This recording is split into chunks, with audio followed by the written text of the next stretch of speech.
South Africa was left in disbelief after an extraordinary and deeply unsettling moment unfolded in Parliament, one that shook the political establishment to its core and altered the nation's trajectory in ways few could have predicted. Gwede Mantashe, long regarded as one of the African National Congress's most formidable and resilient figures, was officially stripped of his parliamentary seat following his dramatic arrest abroad, an arrest linked to sweeping international allegations of corruption, financial fraud, and abuse of office. The nation was stunned not only by the charges but by the fact that the order for his removal came directly from President Cyril Ramaphosa, a decision that signaled a bold and potentially irreversible shift in the government's approach to high-level misconduct. This was more than the downfall of a political titan. It was a moment that signaled the dawn of an uncertain era in South African politics, one in which even the most untouchable figures could no longer rely on party alliances or decades-old loyalties for protection. Inside Parliament, the atmosphere was electric, tense, and emotionally charged as lawmakers witnessed a scene that many described as unprecedented.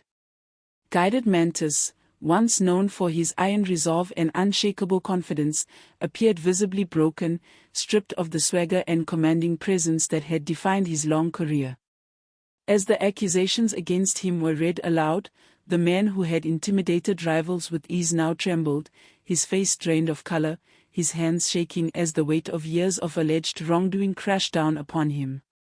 When he finally broke down in tears, openly weeping as he was asked to vacate his seat, even his harshest critics were stunned.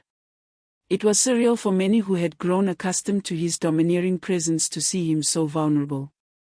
The once powerful minister, who had shaped national policy and wielded influence across various sectors, now stood before the nation as just another man confronted by the consequences of his actions. What made the scandal even more extraordinary was the international origin of the investigation. Foreign authorities, not South African institutions, had spent years unraveling a complex network of corruption tied to Mantashe, uncovering evidence across multiple countries.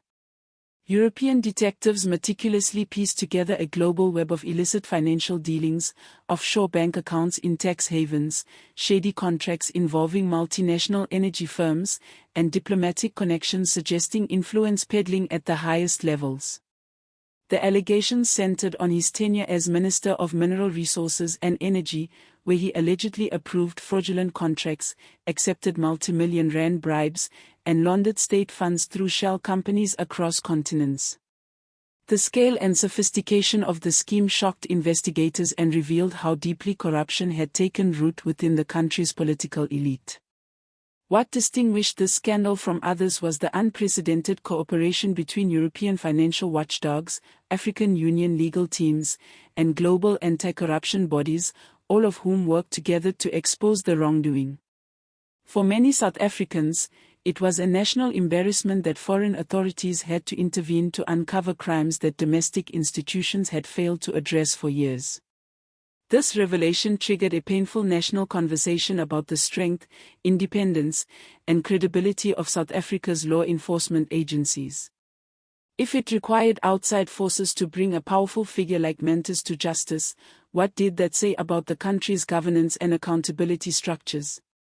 Perhaps the most politically explosive aspect of the ordeal was President Ramaphosa's personal involvement in authorizing Mantashe's expulsion. Long considered a close ally, Ramaphosa's decision was both symbolic and politically dangerous.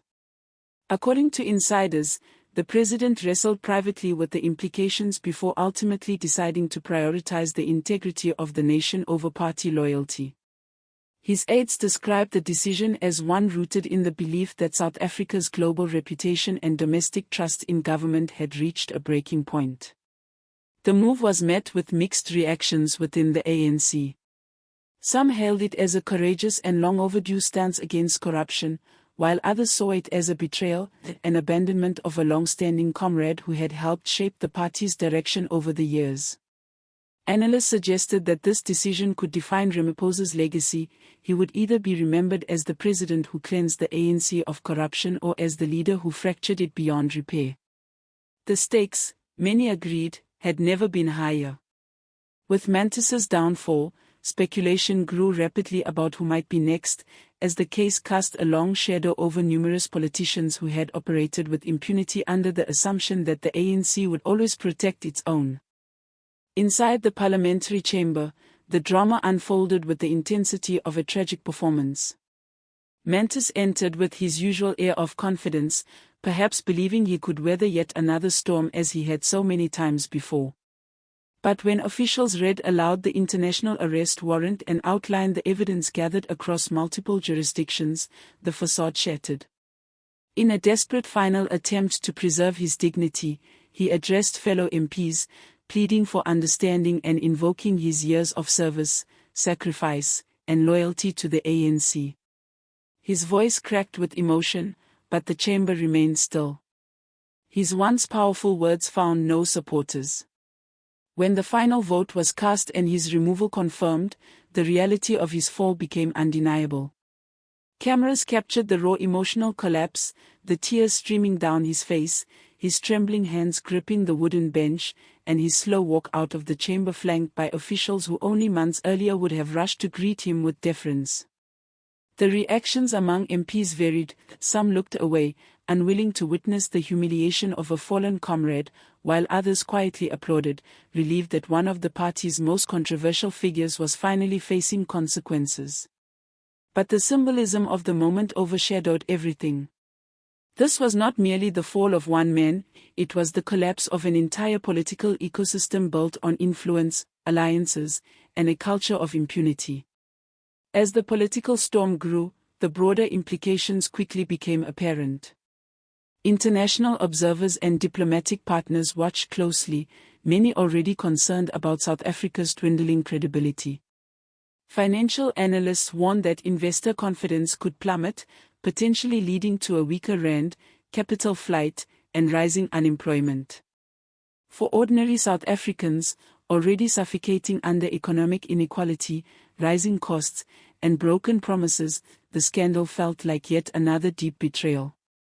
Many took to the streets of Johannesburg, Cape Town, and Durban to voice their anger. Some demanded sweeping reforms and immediate action from the government, while others expressed cautious optimism that at last a high-ranking figure was being held accountable. Civil society organizations mobilized with unprecedented urgency, calling for stronger oversight institutions, independent anti-corruption bodies, and systemic reforms to break the cycle of political impunity that had plagued the nation for decades.